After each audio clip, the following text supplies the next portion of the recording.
தமிழ்நாட்டை பொறுத்த அளவுக்கு எந்த கட்சிக்கும் அந்த மெஜாரிட்டின்னு சொல்கிற 118 சீட்டை யாருமே கிராஸ் பண்ணலன்னா கூட டிவிகே வந்து 108 சீட் வாங்கினாங்க. அதை பொறுத்து உடனே டிஎம்கே என்ன பண்ணாங்கன்னா, நம்மளுக்கு மெஜாரிட்டி இல்லை, மக்கள் கொடுத்த தீர்ப்பை நாங்கள் ஏற்றுக்கிறோம், நாங்கள் சிறந்த எதிர்க்கட்சியாக செயல்படுவோம் அப்படின்னு சொல்லிட்டு முன்னாள் முதல்வர் திரு ஸ்டாலின் அவர்கள் வந்து ரிசைக்னேஷன்லாம் அமைச்சார் ஆளுநருக்கு அப்படின்னு செய்தியெல்லாம் பார்த்தோம். ஆனால் இன்னொரு பக்கம் நம்ம வெஸ்ட் பெங்காலில் பார்த்துக்கிட்டோம் அப்படின்னா, மம்தா பானர்ஜி 15 வருஷமாக அங்கே ஆட்சி செய்கிறாங்க. ஸோ இந்த எலெக்ஷனில் பார்த்தோன்னா பிஜேபி வந்து அங்கே ஒரு பெரிய வெற்றி அடைகிறாங்க. 207 சீட்டு, மொத்தம் 294ல் 207 சீட்டு பெற்று பெரிய அவங்க வந்து அந்த மெஜாரிட்டி அடைகிறாங்க. மம்தா பானர்ஜி இருக்காங்க இல்லையா, அவங்களுடைய பார்ட்டி வந்து டிஎம்சி, அவங்க ஒரு 80 சீட்டு தான் பெறாங்க. ஸோ அப்போ மெஜாரிட்டி அவங்களுக்கு இல்லை. ஸோ இப்போ இந்த டைமில் இதே மாதிரி அவங்க வந்து அங்கே ரிசைக்னேஷன் பண்ணல. அவங்க இன்ஃபேக்ட் என்ன சொன்னாங்கன்னா, இந்த இதில் வந்து எலெக்ஷன் கமிஷனும் அந்த சிஆர்பிஎஃப் இவங்களாம் தான் எங்களுக்கு வில்லனாக இருந்தாங்க. ஸோ அந்த ஓட்டெல்லாம் நிறைய திருடப்பட்டது, நிறைய எஸ்ஐஆர் மூலயமா 90 lakhs ஓட்டுகள்லாம் வந்து டெலீட் பண்ணாங்க. ஸோ நிறைய பிரச்சனை நடந்தது. கவுண்டிங் பண்ணுறப்ப கூட அவங்க என்ன சொன்னாங்கன்னா, அவங்க லீடிங்கில் இருந்தாங்க.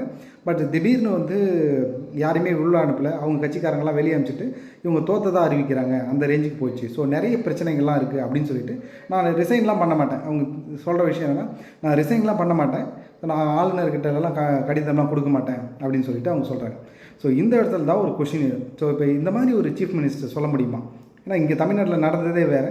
என்னதான் அவங்களுக்கு அவங்க கணிச்சதை விட எதிர்பார்த்ததை விட நேர்மாறாக வந்திருந்தால் கூட அவங்க இமீடியட்டாக ரிசைக்னேஷன் அமைச்சு இது மதிக்கிறோம் அப்படின்னு சொன்னாங்க. ஸோ இப்படி இங்கே வெஸ்ட் பெங்காலில் இவங்க இந்த மாதிரி சொல்ல முடியுமா அப்படின்னு பார்த்தோன்னா, ஸோ நம்ம பார்க்கணும். ஸோ எந்த ஒரு அரசாங்கமே பார்த்தோன்னா ஃபஸ்ட்டு நம்ம ஒரு ஸ்டெப் பார்க்கணும். ஒரு 5 years அவங்க வந்து அசம்பிளி கூடத்துலேருந்து 5 years தான் அவங்களுக்கு டென்யூர். ஸோ அப்படி பார்க்கும்போது வெஸ்ட் பெங்காலில் அவங்களுடைய அந்த திரிணாமுல் காங்கிரஸ் இருக்காங்க இல்லையா, அவங்களோட டென்யூர் பார்த்தோம்னா இப்போ இந்த ஒரு May 7 அவங்களுக்கு முடியுது. ஸோ அதுக்கப்புறம் அவங்களுக்கு வந்து எக்ஸ்பயர் ஆகிடுது. ஸோ அப்போ புது கவர்மெண்ட் தான் ஃபார்ம் ஆகணும். அதனால் அவங்க வந்து கண்டிப்பாக அவங்க தொடருவேன் அப்படின்றது ஒரு சட்ட ரீதியாக சொல்ல முடியாது. அதே மாதிரி இன்னொரு விஷயம் என்னென்னா, அப்படியே அவங்க வந்து தொடருவேன் அப்படின்னு சொன்னால் கூட அப்போ ஆளுநர் வந்து உங்கள் மெஜாரிட்டியை ப்ரூவ் பண்ணுங்கள். ஏன்னா இப்போ லேட்டஸ்ட்டாக எந்த ரிசல்ட்டை வச்சு தான் மெஜாரிட்டி கணக்கெடுப்பாங்க. அப்போ அந்த வந்து சட்டசபையில் உங்களுடைய ஃப்ளோர் டெஸ்ட் நடத்தி உங்களோட மெஜாரிட்டி நிரூபிங்கன்னு சொல்லுவார். அப்போ கண்டிப்பாக அவங்களால வந்து நிரூபிக்க முடியாது. அப்போ ஆளுநர் நினைச்சார்னா, இவருக்கு தெரியுது எலெக்ஷன் ரிசல்ட் பேஸ் பண்ணி இவங்க சிங்கிள் லார்ஜஸ்ட் பார்ட்டி யாரோ அவங்கள தான் ஆட்சி அமைக்க அடுத்து கூப்பிடுவாங்க. ஸோ அப்போ அவங்க அதைப்படி பார்த்தோன்னா பிஜேபி தான் சிங்கிள் லார்ஜஸ்ட் பார்ட்டியாக அங்கே இருக்கிறாங்கன்னு போது அவங்கள தான் ஆட்சி அமைக்க கூப்பிடுவார். அவங்கள ஆட்சி அமைக்க கூப்பிடும் பட்சத்தில் ஒரே சமயத்தில் ஒரு ஸ்டேட்டுக்கு 2 முதலமைச்சர்லாம் இருக்க முடியாது. ஸோ அப்போ அந்த டைமில் இவங்க எக்ஸ்பைரி ஆனாலோ இல்லை ஆளுநரே வந்து மெஜாரிட்டி இல்லைன்ட்டு அவங்களை டிஸ்மிஸ் பண்ணவும் முடியும்.